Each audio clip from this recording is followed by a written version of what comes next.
What up guys, Drama Off for Life here today, and I'm back with another video. Now today's video, we're going to react to Ivan the Unstoppable's video called How Strong is Dante Part 2 from the Devil May Cry series. Now, I don't know if there's a Part 1. I have been looking on his playlist and on his channel to see if there's a Part 1 of Dante, but I haven't seen it, so I'm just confused. Because it says Part 2, but there's no Part 1. I don't know what happened. Maybe there might have been something where he got blocked or that video is gone or something. But all I see is Part 2, and I couldn't find Part 1, so sorry for that. But before I get into this, I do want to say this was suggested to me by Sunik Sunil. He said check out, How Strong is Dante, so I'm going to be doing it, but I just don't know if this is, if there isn't a Part 1 and it's just saying Part 2 for whatever reason. But I can't find Part 1, so sorry if this is not the one that you wanted. But this is the only one I could find, so I think this should be good enough to see how powerful he is. And I do think this is interesting because I did have the video where I reacted to Thunder God's video on Asura versus Kratos and seeing who would win in a fight, and he mentioned how Kratos would completely dominate him, and it isn't fair for Asura because he only had one game and Kratos has like 14 games or something like that. And he said it would be better to match him up against somebody like Dante, who has like multiple games too. So now I'm wondering is Dante, how powerful is he? Because if he's saying he should match up to Kratos and he's saying Kratos is universal, then that must mean that Dante is at least universal or above. So how powerful can Dante be? I have only seen Devil May Cry 5. I've seen gameplay of it from Radbrat's channel. I've never played any of the games, but I will try to get into the game series because I do think I can get I think there's a bundle pack of the first and to the third game, so I could definitely play that. But for right now, I will just check out his one to see what he says. So yeah, let's get into it.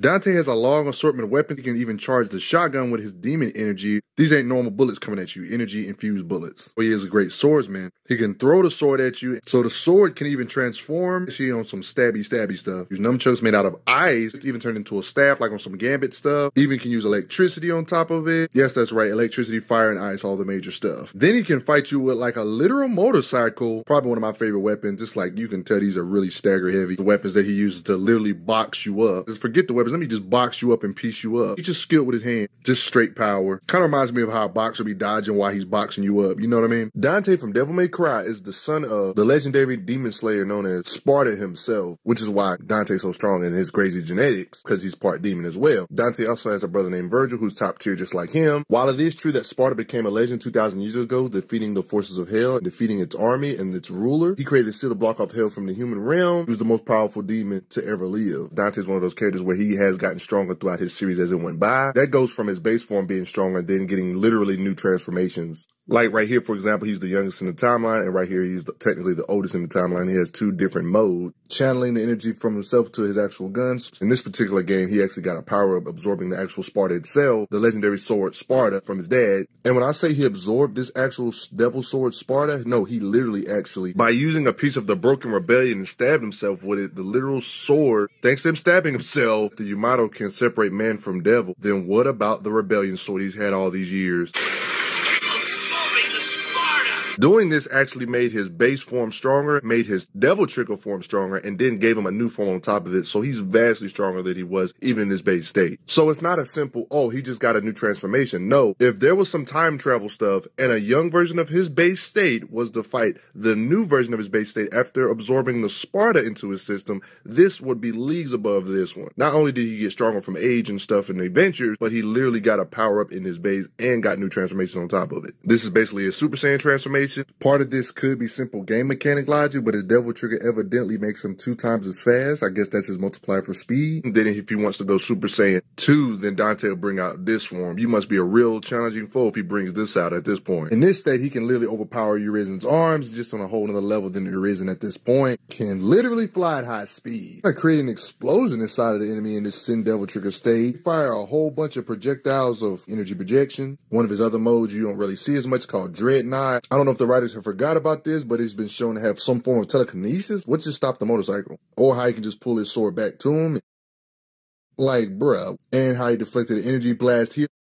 What? Is that telekinesis? Even if he brings this out, you're a challenging foe because he usually trolls most of the people he fights in this form anyway. But let me give him a rundown of his strength, how he kicks these doors, and they literally fly off the hinges. Just by swinging the sword, not even touching the ceiling, he can just swing his sword and make a gash. So it's like an air slash, or slashing so fast it creates an air current to slash something physically just from the swinging speed. He doesn't need his weapons. He has super strength. He can just punch and use his hand as a hammer if he wants to. Slashes a table in half. And then just kicks it as a weapon fighting these minions. Sends a shockwave through a statue like that, just with punching power. That's funny. Giant falling stone gets punched in half, smacks away a fireball. This giant monster, like it's literally on a couple stories tall. He can match his strength, even though he's way smaller. Smacks away this demon hard enough. Booyah! Swinging his sword hard enough can just create explosions, dude. You know how hard you have to be able to swing to do that? Superhuman type stuff. Definitely a vast increase from his base state when he does go Devil Trigger mode. The normal Devil Trigger, not even Sin Devil Trigger. During his younger days, clashing with this demon, for example, they clashed for a minute in the base state, and when he said go Super Saiyan or Devil Trigger mode, it was like, get back. Like, powered up, you don't know me like that. Fighting normal humans, they're like literally less than fleas to him. He just swings their whole bodies around while they're impaled in the sword playing baseball. Claps these fodder like playing baseball. Even though they got blades trying to come at him, he can react to their blitz. But he's too strong, he just overpowers them and slams to the other ones. Even when these big monsters try to eat him, they're literally jokes to him. Lets himself get eaten just so he can literally push it open by squat pushing it open with his leg strength. Slices open that. When this giant statue was dying, the weight clashed on top of Dante. This statue was massive. Push this giant thing off of him while it was dead already, though, because he can lift over. From a faraway distance, big structures like this, he can slice from far away with wind currents. One could say energy projection, depends on how you look at it. Slice and dice over and over again. Yep, he sliced all that up. With his strength. Besides, in Devil May Cry, strength is everything, like raw strength. Even in cutscenes, they show it with the 1-inch punch to be able to produce that type of shockwave effortlessly. Slicing through big slabs of the Hellgate like nothing, even kicking power, all that good stuff, using these new weapons in this game particularly. Punching power, right? Notice he can cut a motorcycle in half. In one of his mini fights with Virgil, clashing with Virgil, heats up the metal. Remember how I said every part of Dante got powered up, even in his base state? Proof of this, it would be this demon king known as Urizen, which was revealed to be Virgil later on, was completely overpowering Dante no matter which form he was in. Like shown right here, how Urizen just blocking all his attacks in Devil Trigger mode effortlessly. Notice how that shockwave clash was making rocks collapse above them. That's how much energy they was putting out in this particular occasion. Urizen himself would end up getting his own power up, pretty much uniting with his other half. V, so him plus him equals Virgil. The reason why he got created is because this guy let go of this guy by having this sword split him out of him, which is why it made a full demon and a human-ish type of being that can summon stuff. That's weak as crap, you know, it makes sense. But why did Virgil get so strong? Dante in Devil Trigger mode was getting curb stomped by this. And how come base form Virgil was even better than this? This was simply because this being basically got a power up because he ate the fruit. The fruit born through the Clivide. Its power is unparalleled. Even the almighty Mundus used it to become king of the underworld. This fruit is the reason why Urizen got so freaking overpowered, thanks to the Clivide. They even mentioned Mundus on why Mundus became so freaking powerful. This is the main reason why Virgil in such a weakened state was above even Devil Trigger mode Dante, or Urizen, or one could say. By this extraordinary fruit, its power is all I ever wanted. It was a combination of Urizen, aka Virgil, eating this fruit on top of joining back with his other half, V, is what made him so freaking overpowered. Because a lot of you are probably wondering, if Dante got this much powered up, how is base Virgil even a match? It's just that simple. After he joined back with his other half, on top of eating that fruit, the writers got to find a way to keep Virgil on his same tier, or it would be no fun no more, right? Because their rivalry is awesome. If you want a visual learning grid, here, this is how I would look at it. Early part of the game, before absorbing the Sparta, he was at the lowest of the low of this game, Devil May Cry 5, even and Urizen was above him. After Urizen ate the fruit, Dante's gotten to such a level of power, even in his base state, he's still above all these different modes of Urizen until Urizen became his actual Virgil mode. Then they're rivals again, right? Don't forget that Urizen, aka just another form of Virgil, basically, had the power to shake the foundations of the entire world. This is consistent with other stuff Devil May Cry people can do. Before he got his major power-up, was still strong enough to shake the entire planet, and this is a being that Dante's rivals to. If their Earth is anything like our Earth, that would mean they can shake 6 sextillions of tons with their raw blow output, or the collateral of their blows. I hope in Devil May Cry 6 or something, we see them slice a moon and have or something. We know they have the power. I just want to see them doing an actual video game cutscenes or something. You can get an idea of how strong Dante has. Sorry if I haven't talked for quite a bit. I just wanted the video to play out because I don't know that much about Dante or the Devil May Cry series, like I stated, and I should have said this, that I was going to listen to most of it because it's basically him explaining to me where they're at and what they can do, because I can't really contest against it because I haven't really played it. But one thing I do want to say, and the reason why I paused right here, was he was showcasing in the guidebook, or like sometimes in the games they have like little bios, and explained that, you know, it had the power to shake the world and stuff like that, but he said he wants to see him cut, you know, a moon in half. And they do that too much in games, and that's why I hate, you know, power scaling game characters, because, you know, sometimes when you go to fiction, like, you know, comic books or manga and anime, you have these characters that are stated to be ridiculously powerful, and you might not see them use those feats on that level as much as, you know, the statements or guidebook state they are, but at least you can see something on that level. Whereas video games, a lot of times, most of the biggest feats for these characters don't even come from what has been shown in the game, or, you know, the cutscenes or the story. It's just from additional outsources, such as like guidebooks and stuff like that, and like bio stuff. And it's like, really? Like, if they're this powerful, especially to shake the world, why not show that in the goddamn game or the cutscenes? Why are you only explaining this in that? And this is why me and maybe a lot of other, power scalers don't really like to take video game characters that seriously, because a lot of their ridiculously feats aren't even them doing it or showcasing that, or even showcasing it in the game or stating it. It's usually some additional BS source outside of it, or some little, like, you know, hint there. It's like, why not just have that in there? Why not have Dante and, you know, Virgil, when their swords are colliding, shake the world? Why have to explain it in that thing and not show it? That's the problem that I have with them. Where a lot of these feats, they never showed them doing these insane feats. It's more of them having statements that they can do this or that. And I'm not saying those statements are wrong, but, like, when somebody sees only statements and doesn't see any feats or any evidence to that level, then it makes people question it and, you know, consider if that's the case or not. And you even see this with, you know, manga and anime, with, like, you know, Naruto. They have the guidebooks or the novels, and they say stuff about these guys are stars and, you know, destroy universes and stuff like that. But then we see them fight in their universe and you know, the anime and stuff and in the manga, and they show impressive feats, but nothing to that level that they put it in the, you know, novels where they put them at universal. But then it's like, when you see them actually fight, they're just barely planet level or above planet level. It's like, are you kidding me? So I don't like that when they do that in games, and that's one of the reasons I would hate to power scale games, and I would never want to power scale. I mean, I did with Astra, but I would not want to specifically, power scale, game characters, and especially go really in depth with these guide stuff, because it's always the information or the insane feats come from that. Let's just have a little discussion about this in the comment section. Tell me, you know, from all these game characters, do you think they have more insane feats from just the guides and statements, or more insane feats from what they've shown? Because from what I've seen, the guides and statements always state the most craziest feats, and then the gameplay and the cutscenes, there's nothing to that level. There might be some crazy stuff, but they never really match the same energy. Which, to me, I feel like that might just be the writers just writing stuff to sound cool and sound more intense, or, you know, more in depth, but not really have any meaning behind it. So I want to know what you guys think about it. Do you guys hate that idea? Because I'm really sick and tired of them saying it in those guidebooks. Show it to us. If they're that powerful, show these characters threatening these universes and doing this crazy stuff. Stop just making statements. I want to see more, you know, feats than hear just statements about it.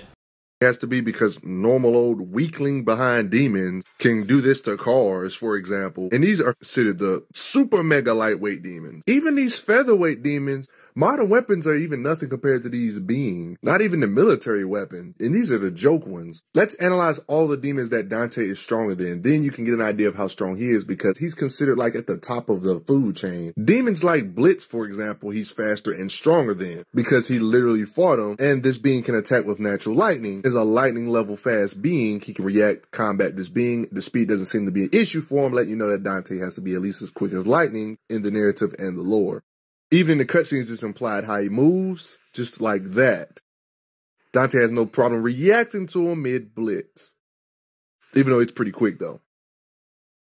And you see how Dante doesn't seem worried despite the speed of this being, Blitz. And when you look up the lore for Blitz, he's one of the elite demons. Defeating Blitz is a big deal because ranking from the weakest to strongest, Blade, Frost, Assault, and Blitz. And Dante is stronger than these beings like this. And faster, might I add. Notice how Mundus sent lower demons to him, and Dante, aka dubbed Tony at the time, wiped them into powder. This was the proof Tony is Dante. Mundus actually did research on Dante. Virgil and Sparta fought, creating the Black Knights. They hunted him and everything, and continued his experiments and created time after time new Black Knight, but they still could not kill either Virgil or Dante. Back in earlier games, yeah, Dante be fighting some weird abstract looking beings, literally coming out of the buildings and everything.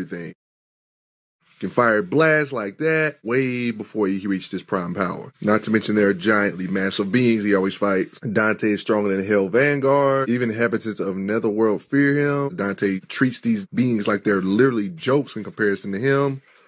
Just having freaking fun with them. Notice how the weather kind of suddenly just changes or shifts, like in the middle of the fight, one could say. Dante has fought Cerberus a couple of times in the series, even when he was extremely young. Now, when it comes to the overpowered folks, that current Dante is definitely stronger than, like Pluto, for example, he faced off within the past. He's one of the first beings born in the original universe, a demon god. In the Devil May Cry universe, we know that they have their own space-time continuum, the time-space continuum, time-space rifts. The demon world has a different flow of time than normal, passes awkwardly around here. In some places, the flowers never die. In other places, they wither so quickly. The human universe has its own space-time. I got a translation for you about cosmology of Devil May Cry. The dimensional wall between demon world and human world can be said to be like a net. High-ranking demons cannot come to this world unless favorable conditions have been met due to their power. But low-ranking demons are able to easily pass through this net. However, there are some small fry whose strength is too weak for them to even maintain their body. This is just pretty much how they explain the dimensional walls and how some can like squeeze through, you know, of the universe. The original world, before Pluto was born of darkness, also stated to have endless darkness, showing it's an actual like full-size universe dimension or whatever. Before the universe was eventually split in two, these two worlds existed together what seemed like an eternity. They also call the demon world the endless void and stated to have an endless sea of the underworld. This wall at some points was called veil, separating the underworld from the human world. In Devil May Cry 5, there was no border between the worlds, like the wall was literally gone between the demon and human world, stated the connection between the worlds has long been broken. The Clyphide tree you see in the Devil May Cry growing, the human and demon world was literally getting merged physically thanks to the Clyphide. Just because the wall is gone doesn't necessarily mean it's going to get merged automatically. What am I saying? I'm saying with all this merging dimension stuff, I'm saying that so Pluto actually had to use some amazing amount of raw power in general, split the universe in two, implying they split something that was infinite, unending darkness, they say. These two mortal domains or dimensions existed together for like an eternity. He literally fought this being known as Nightmare, and currently is stronger than beings like Nightmare. And this is like back in the day.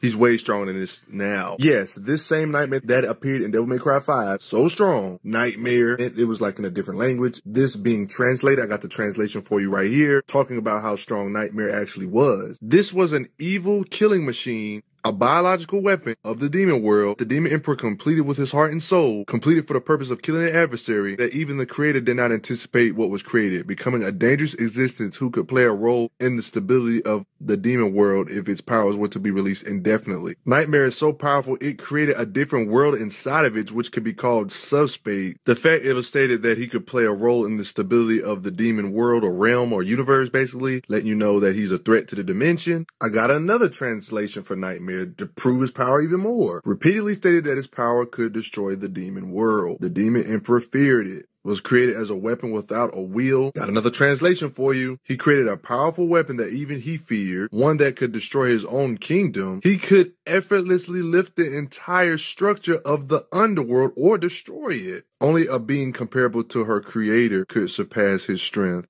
Are they implying this being can lift infinite weight? Dante has to slugfest it or fight these beings that threaten infinite size dimensions or even can lift up the entire structure. One thing I really appreciate about Ivan is he really goes in depth with his videos. He showcases, try to prove his point, which I really appreciate and admire. Because a lot of, people that do it, they do in such a piss poor way when they try to, argue that, oh, this character is this or that powerful. They do vague statements. They might show a panel here and there, but they don't really go in depth into too much. And that's what I try to do with my videos. I'm not as well with editing. I don't have an editor. I edit all my videos, so I'm very limited. And if I'm being honest, I'm a lazy guy. I don't want to spend hours taking all these other photos and putting it in. It's already a pain in the ass already. If I can pass my message and prove my point without having to put insane amount of time in it, and you guys can learn something from it anyway, I'll do it that way instead of going through that route. So I do appreciate that, but I do think that sometimes you have to look a little more in depth, even with the evidence you bring up, and try to understand more. Instead of lifting up the structure of the underworld, does it mean the entire dimension? Because how could you lift up an entire dimension? Or does it mean the planet that the dimension it's in? Because if it's like our world, and it has a demon world and stuff, shouldn't it have multiple planets in it? So it should have this demonic planet in it. That does not mean he's lifting up the universe itself, and possibly he's lifting up the planet, which is still insanely powerful to be able to lift up the planet. But to assume that it's universe, it never stated that it's lifted up the world. That's the thing about the term or word world. It's interchangeable. It could either mean planet or it can mean universe, and that's one of the reasons I don't like that word, because it can be very confusing. So it can go from universal level scaling to planet level scaling, which is significantly different. So I'm assuming that would be more likely a planet, so use planet level strength, which is still insanely powerful, and threatening the demon realm itself, the whole realm. I think that might be because of, sometimes threatening an entire realm isn't as simple as just, power. Sometimes it's an imbalance of, situation or something like that. And by that I mean, like, if you look in, Bleach, you can destroy the Bleach world and stuff like that if you imbalance the world's, way of, like, cosmology. And the way you do that is by wiping out all the hollows. If you wipe out all the hollows, then if there's no hollows, then it makes the world imbalanced. And by doing that, it drops the world and stuff. So in Bleach, the world could, the universe is, Wake Mundo, the living universe, and, the universe, I forgot what it's called, where Reishi comes from, and, the captains and stuff. It can all be destroyed if you destroy the balance of, hollows and soul reapers. And that destroys the entire universe, but that isn't a universal level of power. There's just a circumstance where, there's an imbalance. So it could have been possibly the same way with this creature. This creature is strong enough or influential enough where it can affect, the balance of that realm and thus destroying it. But who knows? I do think it's pretty vague. And if he's that powerful, then he would have to show insane feats consistently on that level, especially if this was a character he beat way back and was a lot weaker. So yeah. Beat these creatures in the fight, he has to be physically strong enough to do so. He didn't win with a cheat code or making the dude fall into a trap or nothing. He had to win with straight up fighting, physicals, and stuff of that such. Nightmare isn't even at the very top like Mundus. Mundus still considered Dante at this time frame before all these power-ups he got in this new stuff, threat to himself and just in general. Virgil was on this level of power too. He was fighting with Mundus and stuff like that. Speaking of Mundus, of course, Dante fought him too. Remember that guy Pluto I brought up earlier? Mundus kinda took him out. Fuse the demon world and human world together. Dante can match beings like Mundus, literally fighting a universal being that can literally create a universe on the spot. And if you think that's just an illusion or them just getting teleported somewhere else, not necessarily. See them floating in stars and stuff. This scene was actually narrated or translated. It stated, as Mundus flapped his wing, temple ceased to exist. In an instant, the world was enveloped in a sea of stars. In the vastness of the universe, only two people faced each other. It was stated in a realm beyond human comprehension. The legendary battle now began. Dante vs. Mundus. They even go as far as say the infinitely expanding dark sky in this particular translation of the same battle of him fighting Mundus. Mundus. You're probably thinking Dante didn't fight no universal beings. Actually, he did, because folks have even tweeted the writer of Devil May Cry and asked him, Mundus performed a feat where he seemingly creates stars and constellations. Is it accurate? He literally said, no, create this universe. And then you think he's just talking out his butthole. Someone else even asked to reiterate it again, a new fan, and somebody that just wants to know the truth. Did Mundus create a universe in Devil May Cry? He literally referenced an old tweet about him stating universe in something old, implying that what he said back then is still valid. It was not an illusion. There's even more proof, but in this time it's in Japanese. The writer says it yet again, answering somebody's question. In the final boss battle of DMC1, is the Dimension Mundus was created in the same size as an entire universe in this world? Is it the same size or as the entire universe, or is it a smaller dimension contained within the castle? He stated the former. The former, he stated. It's plenty of writer intent for Dante and Mundus, but not even the demonic rulers rivaling the power of Mundus could match Dante's strength. So I'll say this about that one. I really like that. You know, you see a lot of times writers, they write these ridiculous stuff, or sometimes it's not, it's kind of vague, and it's kind of implying that it might be this level of power or not. And then us as fans, we kind of feel like we're either, you know, we're left on our own to try to devise if this is the case, or that the writers don't give a shit, or the writers are just, you know, whatever. And we as fans, we want confirmation. We don't want to just go with our own headcanon saying they're this, that powerful. Even if we're shown, we want 100% proof that that's the case. And the best way to do it is the writer to admit it. And sometimes you see, like on Twitter and stuff, people tweeting at these, you know, writers either for movies or, you know, shows or games, and ask them, is this where they're at, their level of power? And instead of saying yes or no, they leave some vague things, some vague bullshit, which I'll be honest, I absolutely hate when they do that. So yeah, and then they make it vague, and us as fans ask them, and you ask them on Twitter, which that's the great thing about social media, is you can actually connect and contact people like this who make, you know, these type of characters, and we want to know how powerful they are, where they lay in the power system, and they showcase things like this, so we want to know where they're at, and we want to message them. But the sad thing is, a lot of times these writers are either they don't really care about it, so they're just gonna leave it vague, or two, they don't know what the hell they were writing, and they're just like confused, like, well, maybe. So like every time when you ask them, I always see, like, you know, these writers, they kind of do a vague response, or sometimes they give you somewhat of a decent response, like, yeah, this and that, but they never 100% confirm, you know, your power scaling, because sometimes we might be like, does that make them universal, planet, this and that, and they give us some vague thing, and then sometimes these YouTubers go based off of that. But luckily for this one, he 100% said universal, and led to universal, and said, you know, infinite stuff like that. So I think that is great. Okay, I will give him that. I really like that. Because remember, these videos are not for me to say that these characters are not that powerful. It's for me to definitively 100% see how powerful they are. And sometimes it's more on the end of these characters are overranked and over-exaggerated in terms of power. And I'm here to try to, you know, showcase to you guys why it's ridiculous, and try to showcase to you guys, you know, the actual truth, instead of, you know, just bullshitting or whatever. Because I do hate when the people do that, where they overtake it. But this one, 100%, I'll give it to Ivan, and the writer. I really commend him for the fact that he 100% just confirmed it. He didn't do some bullshit yanking our chains crap. He just said, yes, universal, universal. He confirmed it multiple times and referred back to it. So this confirms it. I like that. I think if you're a writer and you're doing this, and somebody asks you that question, don't be a fucking annoying dipshit and so you're like, oh, maybe this. Just tell them that yes, it's on this level, or no.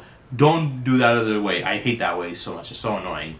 So yeah, I just hate when they do that. Like, that shit is just annoying. Like, just say it. Just say it's either that or no, or I don't know. I just wrote this just for fun. But just, like, you know, trying to be, you know, like, mysterious about it, it's annoying. So I do appreciate that he said that. And 100% I have no argument with this. That this 100% proves that there's no question about it, that this is a universal level feat. Or maybe even an infinite, and he did create a universe there, and they were both fighting, so he fought a universal level being.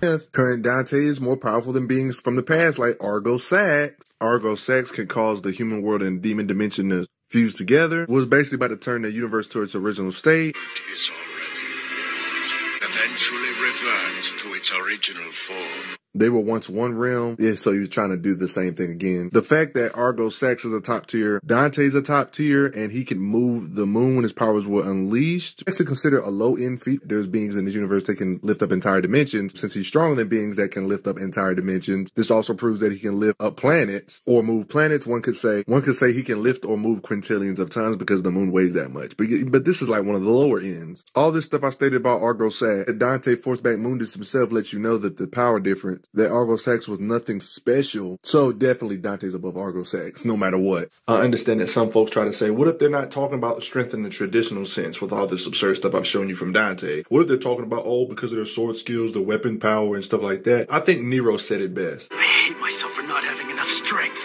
When I'm telling you all this stuff that Dante and them can do, they're actually talking about actual power and strength. All this insanity for Dante, but how fast is he? Plenty of implications of him being able to move like a blur, literally vanishing in eyesight. Catching bullets is a joke to him. Catching a bullet in his teeth. Even young, fast enough to react to rockets, slow motion to him. And even like fly on top of it. This is silly. And his many fights with Virgil, of course. I ain't got to show all of those. He can like cut these bullets in half. Look at this animation of him just shooting in multiple directions super freaking fast. Shooting these just like a Gatling gun. He can move fast enough to unite the hydrogen in the air. Like how he was able to catch up to his sword that was going that fast. Literally moving that quick. He has to be moving at over 25,000 miles per hour to be able to do that. And he dodged the bullet without looking. Many fights with Virgil, clashing in strength, reacts to this rocket launcher. Even in animation, it seems that he teleports like the air trick. He's not teleporting, he's just moving ridiculously fast. The description of the air trick is just talking about how fast he is, disappearing in the blink of an eye with the blindingly quick movement. He shoots so fast that it seems like literally machine guns. That's how fast his trigger finger is. And in Devil May Cry Animated, dodges the sound-based attack. Fast enough to dodge a shot from a tank. Speed, dodges a missile from an helicopter. Speed, blocks 2 bullets shot from a Magnum, in this occasion with Nero, and they met, he's just having fun. In the same fight, dodges again from close proximity. Speed, got incapacitated for a whole month thanks to this event with Urizen, of course, but his healing factor kept him from not dying. Messing around with Trish, shooting the bullets out of the air. And when it comes to his gun skills, look at his accuracy on how they land perfectly on top of one another. Can you say accuracy? He's already hard to hit, but if he is sliced, he can actually heal. Obviously, you know that. Dante's fast enough to dodge laser attacks, which is the speed of light. Dante can react to such stuff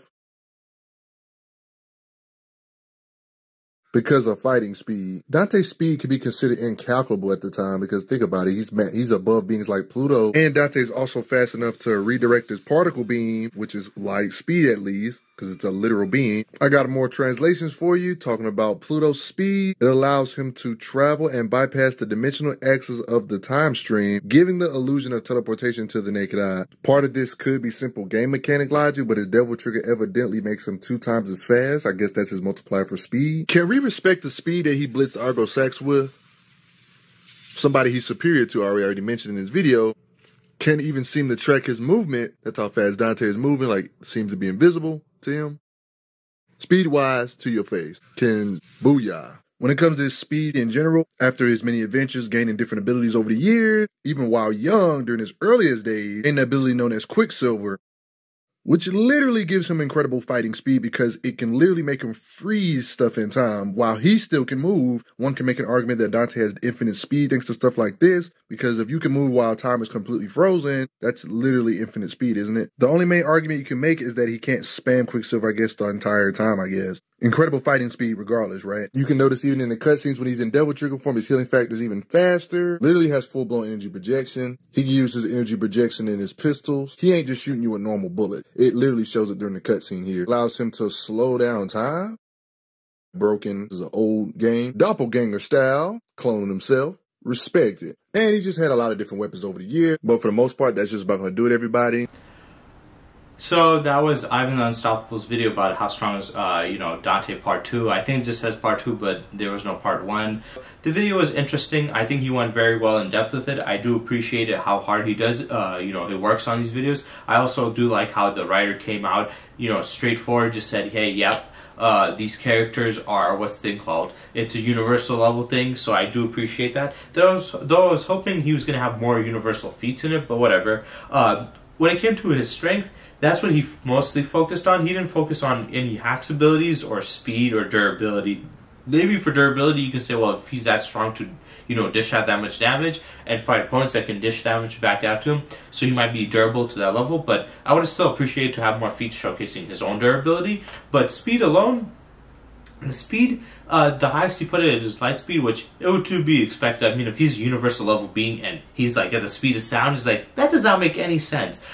He's faster than speed light, but he never put to how much. He could be only a couple of times faster than speed light, which, if I'm being honest, is not that really impressive, because even if you can destroy a universe with your hits, if you're against characters on that level, usually they go way, way faster than light itself. So even if he is that powerful, he will not be able to really hit his opponents that much or that well. So yeah, light speed is impressive, but that's usually like characters who can blow up planets or stars. To be universal level, like going just faster than light speed is not enough. So I think on his speed department, he's very lacking. On his durability department, he didn't show anything, though you can kind of argue that it ties into his strength, but his strength, he's definitely top tier in that one, in that regard. And I do think that would be a crazy matchup to see Kratos versus Dante in a fight. So yeah, great video, great suggestion. I liked it. I think there's a really great discussion you can have about, you know, how powerful he is.